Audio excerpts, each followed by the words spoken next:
evening all, welcome to the Tank Squad. Right, yeah, back tanking. Now this is going to incite some flames. This is only my observation, okay, so my observations can't be right or wrong, you know, they're just my opinion. But I love tanking. I've been doing it for a couple of days now, and I think I've never had so much fun. It's actually pretty good. I think there are kind of a few key discussion topics for today. And this is going to cause a lot of people some difficulty because I think already, I think in my previous video or the one before, I mentioned something along the lines of maybe they should nerf the forge gun or something. Passing comment, not my opinion necessarily, but just more of a kind of observation that, you know, people are really flaming about them. But that seems to have incited hatred. I might as well have wiped my arse on the Mona Lisa. I'd be more popular. And it just seems to be a bit of an issue. So let's talk about tanking. Now, tanking to me has always been something that is difficult. Now, I think, you know, that's just a sweeping statement, but I've always found tanking very hard.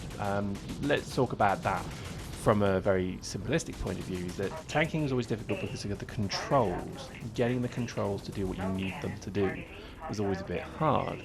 Using the mouse and keyboard as of late was also pretty tricky for tanking, and just this is like a potent cocktail of problems that basically kept me away from using tanks. Now, interestingly enough, with 1.4 has bought a controlling system which is much better, and mouse and keyboard now work perfectly fine. I haven't had a single issue controlling the little wheelie thing as you pop it up. I'm always getting the module I need, and it's always activating when I need it. So props, that's really been fixed. That is absolutely glorious. So I think that's, from a control point of view, it seems a lot easier, and that's probably why I'm not doing too bad in it now. The second point I'd say here is tanking is it's a tricky thing, because I think most tankers die because they don't necessarily know when to get the hell out.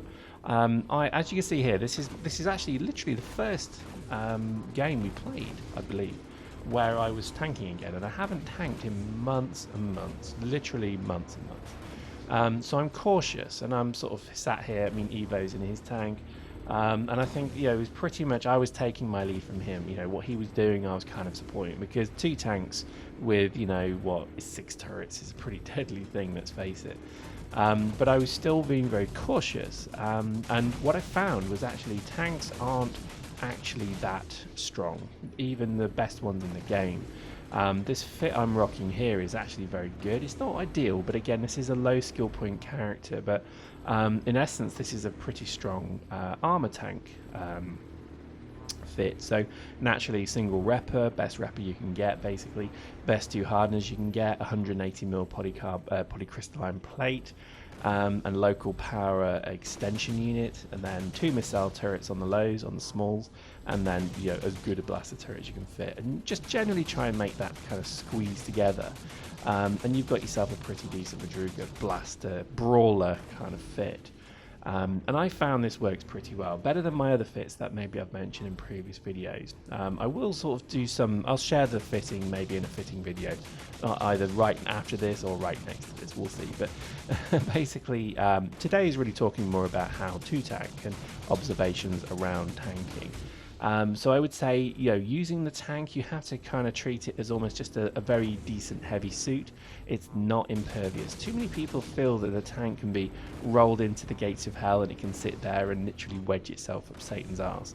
And it's just not happening. It won't do that, because they are inherently weak, and there are so many easy ways to kill tanks, unfortunately, and vehicles in general, that I would say tanking is a hell of a skill to have. And I don't mean the skill points, I mean a skill as in capability. And I have full respect for people who can tank. So people like Psychotic Shooter, and, you know, Evo's obviously very good, or, you know, Joshua, Lord Porter, Stay Fresh. These are all kind of really good tankers as far as I'm aware of, you know, who really have, you know, mastered their craft. And I think the issue is that it can be a very expensive hobby. So basically using tanks can see you to ruin very easily, and that's the issue with tanks, is unfortunately they can die very easily. Anyway, we'll come on to that. I think in terms of the fittings, you know, I can't really recommend a good gun logi fit, because I've never used a gun logi in fact, but I do use a Seeker fit, which again I'll probably link a video or a link or something in the comments, because there is a really good militia fit as well.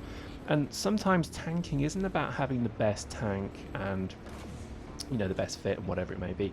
It's actually more about having the ability to do it. And I found that having a very simple Seeker, literally a Caldari Seeker tank, with a blueprint fit or a very cheap militia fit, I think its total cost to me was something like 180k or something like that, with a pretty decent turret as well, I might add.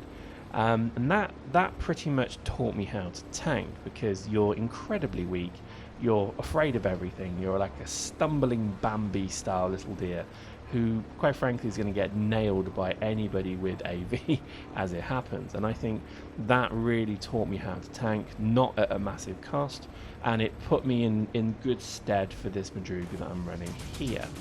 I do prefer the Madruga. I think armor tanking feels a lot stronger than shield tanking. I don't really have a comparator, but from what I can kind of gather, it kind of is.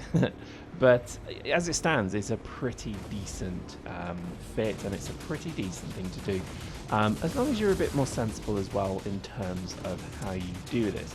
This is going to suck. People are going to hate this, and people I'm sure are going to start effing and blinding on the comments about this. But don't bring a tank in every match, or more importantly, look at who your opponents are. If there's a whole squad of, I don't know, Seraphim or I don't know what the French, then these guys are pretty good at tank killing, and so you probably want to maybe not bring in a tank, or at least just change your tactics slightly.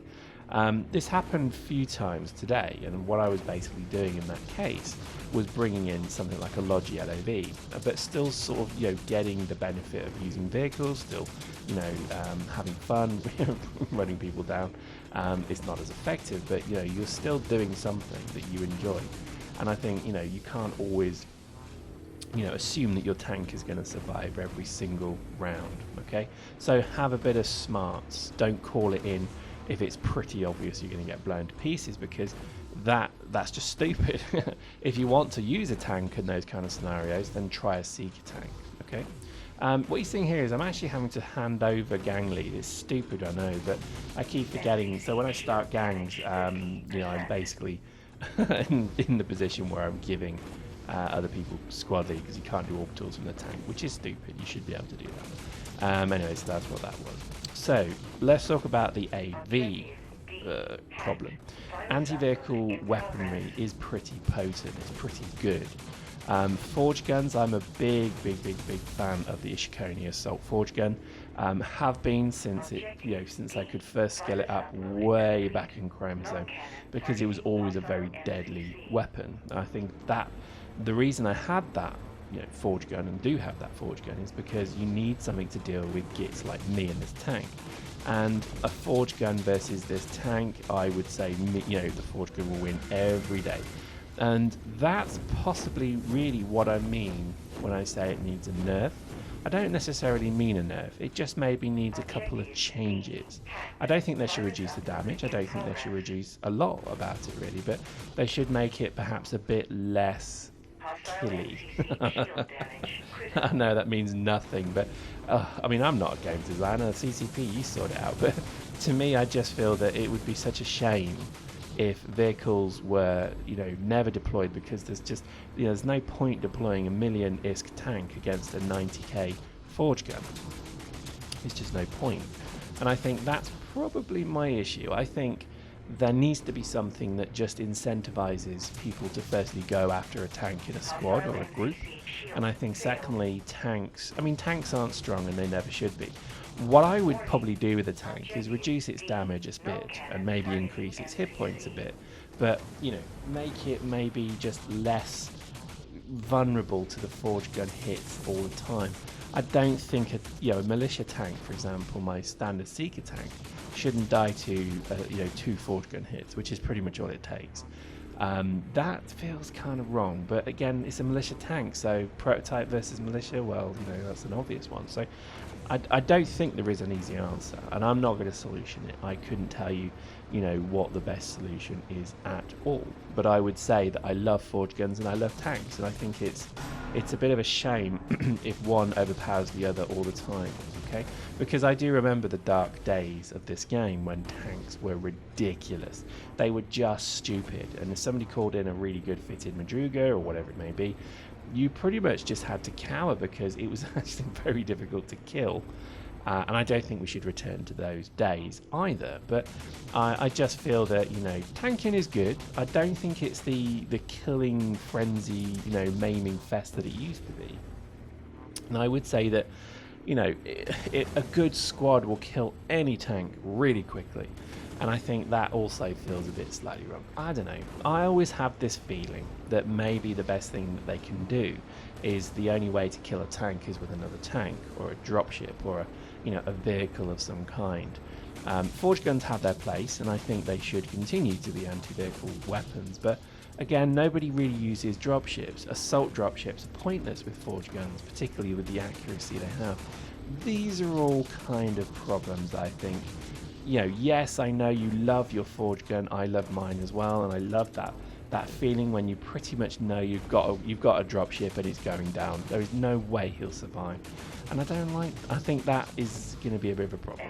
Anyway, no solutioning from me today. I think at the end of the day, I'm loving vehicles. I'm really loving this particular tank fit as well, and I think there is definitely something quite empowering. And again, if you're an EVE player, then getting vehicles, particularly tanks, will make it feel more like EVE than any other thing. The infantry piece is great, but running a tank with these modules and this kind of raw core running, gunning kind of feeling is second to none. So I would highly recommend, if you are an EVE player and you haven't tanked yet, give it a go. It's going to cost you, and you need to almost put aside a couple of million ISK in shit tanks just to get used to it. But I guarantee once you've done it, you will be enjoying yourself. And, there's no such thing as a tank that lasts forever. This dude here is about to lose his nice Aurum tank, and it's just a simple fact that he didn't see me. And, no, I have no sympathy for this, because at the end of the day, somebody will do exactly the same to me. And I think if you're going to tank, you're putting a lot of asset on the line, but also you'll probably have a huge amount of fun doing it as well. So there we go. I think it's a tricky one. I think from my point of view, tanking is good. I can't really say if it's nerfed or crap or, blah, blah, blah. But every single step of the match, I felt vulnerable as hell. And I think maybe that's a good thing. Maybe that's the kind of feeling that tankers should have, because as soon as you feel completely overpowering, then that's not so good either. But then again, what a hypocrite. I go 22-0, and frankly, that's a good score for a tank. But not bad. I think tanking is definitely going to be something we do considerably more. Because it is such a different breath of fresh air from the infantry game all the time, and I think there's nothing better than 160k ISK Seeker wiping out a gang of prototype people, because that is that's the differentiator effectively from those fits. So there we go. Hope you enjoyed that. We'll see you next time.